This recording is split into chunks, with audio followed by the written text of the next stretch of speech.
Okay, Anna, thank you. Question 8 goes to you, Grant. Commuters and non-traditional students remain relatively unrepresented in student government and make up a substantial portion of the student body. What are your plans to reach these segments of students? Actually, a really good question. One of the big things that we wanted to focus on for our campaign, one of the 5 big points was helping out commuters, because one of the big problems that we see on campus is that, you're right, commuters make up a huge portion of campus government. So diversity and inclusion doesn't necessarily, it would also include making sure that we get commuter students to sit on Senate, the way we understand the issues, sort of going back to Anna's point from a while ago. On top of that, so not just having people in Senate who are commuters, we also want to do things for commuters. One of the good first step that we want to take in this is to increase the size of the commuter lounge and get a brand new commuter lounge, because again, as of right now, it's not bad. We can make it better. And I think that's a great first step. And using diversity and inclusion director sort of bringing students who are commuters as well is another good way to advocate for commuters. Thanks, Grant. Anna, how will you improve academic services and support for students? Sorry, my dogs are having a heyday right now. So improving academic services is always instrumental. And I think one of the things that we run into issues with is students don't necessarily know how to report issues, or if they do, they don't know who to go to with them or don't feel comfortable with that. And I've kind of seen that within my college, where students might have an issue with a class and they're uncomfortable reporting it. So I think creating an infrastructure where students are able to report concerns anonymously to either their academic advisor, their department, or even the dean of the college to escalate issues, and to do it in a way that they feel safe, so that the issue can be brought up and they don't feel like they're going to have any academic issues come back from it. Like students are supposed to be protected from their professors unduly taking action because they think that they're the source of the complaint. So obviously with the current review system at the end of the semester, students have that opportunity, but to collect student feedback in the middle of the semester is actually more helpful, because it gives the instructors more time to take that feedback and to act on it so that the student is actively benefited. So I think that a collaboration with both the departmental level and at the college level will allow students to actually feel like they're being heard and see changes mid-semester rather than at the end of the semester. Okay, thank you. Grant, what are your plans to increase sustainability on campus? So again, just to give background beforehand, one of the positions we have in student government is the student green fund ambassador. And I was appointed to that, and that role was actually created to strengthen our relations with the green fund, because they do a lot for sustainability, and that collaboration with them is very important to increase sort of sustainability on campus. One of the big things that I think we should do is get more involved in these organizations, sort of like cross-pollination between the different organizations, I think is a great first step.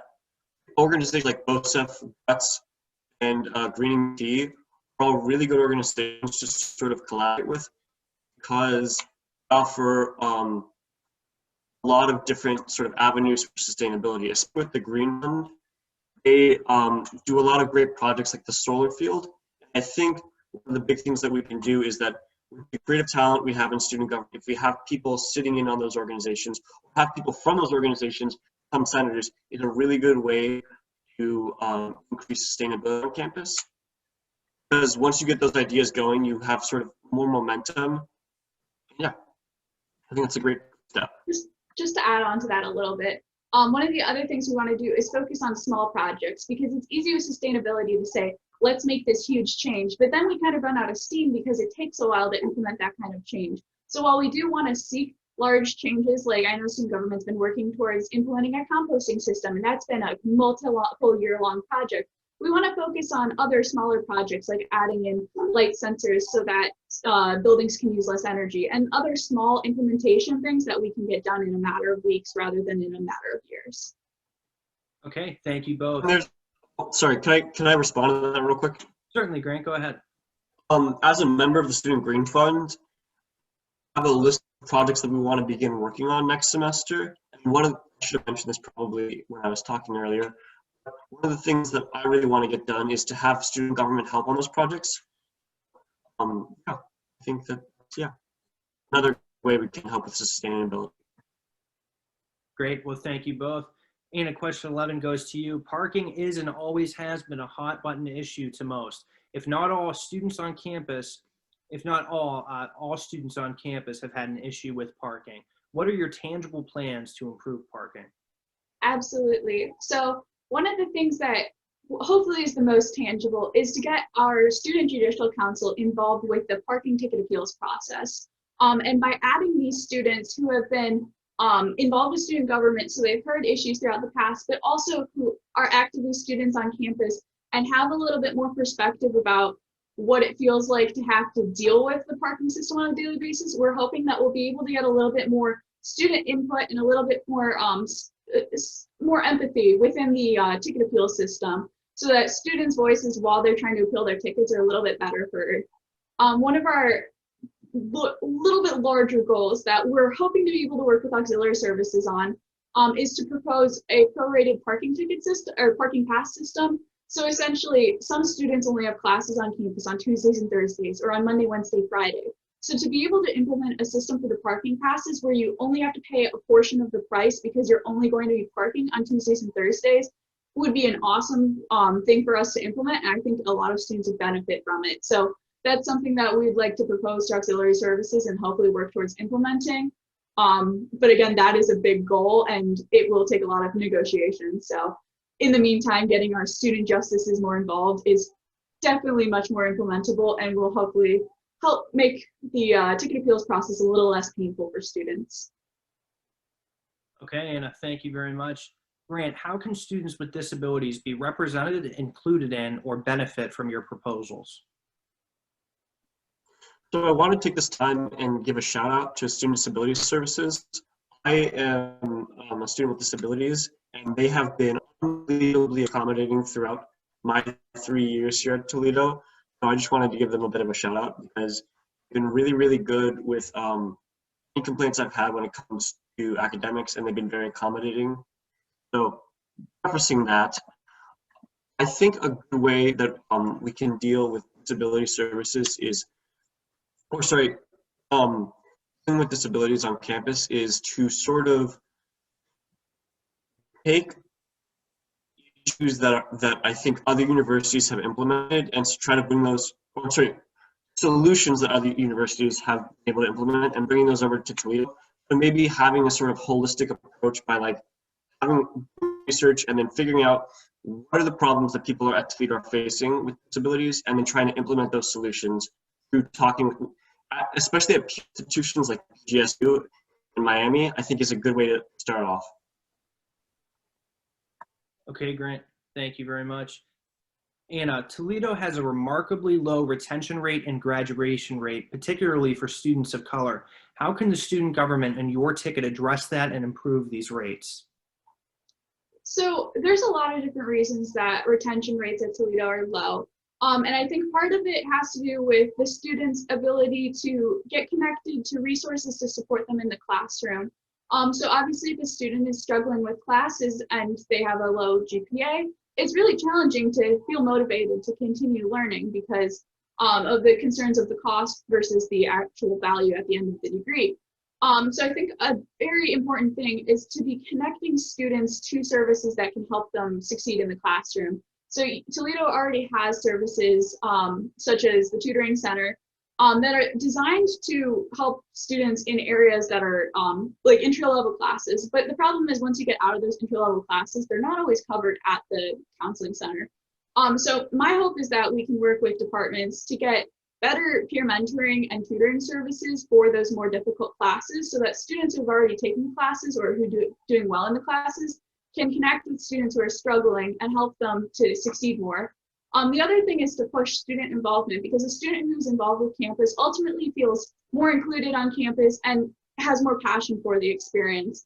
And I think a big thing for that is just to get more students aware of how to get involved. Obviously, we have the involvement fair every year, but if you have class during that or you don't feel comfortable going to the fair by yourself, it can be difficult to like get involved and get entrenched in an organization.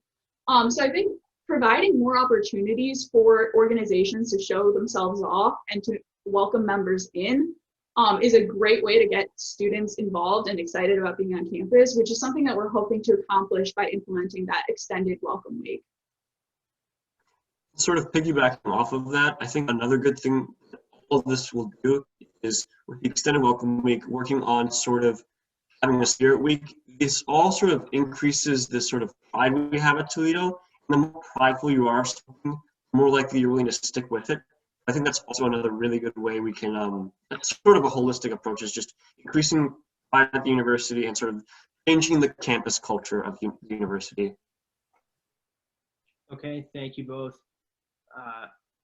Grant, question 14 will go to you. Student fees continue to soar as a new student will pay around $1,400 in general fees next year, and student debt continues to rise. With the creation of the General Fee Committee and the publication of the general fee this year, is more being done to give students a voice to help address these concerns? And do you have any plans for a general fee committee or in regards to instituting any additional fees? So I think a good first step that student government's been trying to do for the past, all of my 3 years at least, is to just have the general fee breakdown where for the students. That was a really good first step that we've been working very hard on. In terms of creating a general fees committee, that's not necessarily something that we have on the books.